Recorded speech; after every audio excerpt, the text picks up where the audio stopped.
Callinectes sapidus arriva a Udine. Non si tratta di un nuovo spettacolo artistico, ma del famigerato granchio blu, il crostaceo della costa nordamericana da tempo stanziale in Alto Adriatico. I primi avvistamenti ufficiali riguardano la Marina di Grado e la Laguna di Venezia, datano rispettivamente 1949 e 51. Croce e poca delizia di pescatori e imprenditori ittici, presenti anche sul banco del pesce in Piazza Duomo a Udine. La curiosità porta il giornalista a capire, conoscere e documentare se tra gli udinesi si conosca il prodotto e nello stesso tempo lo si sappia cucinare. Sì, ma non so come si cucina, vabbè.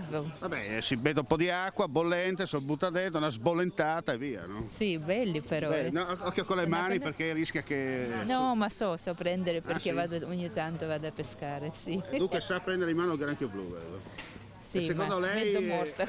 consiglierebbe ai nostri telespettatori l'acquisto di un granchio blu? Sono pure Sì, simpatici, sì. Consiglierei perché sono buoni, sì. Io non blu, ho mangiato quelli rossi, no? Certo. Ho pescato al Mar Nero. Ah, ok. Sì. Il Mar Nero si trova anche nel Mar Nero il granchio blu? No, blu no, solo quelli normali. Quello nero sì, si trova, Sì, no? quello nero, sì.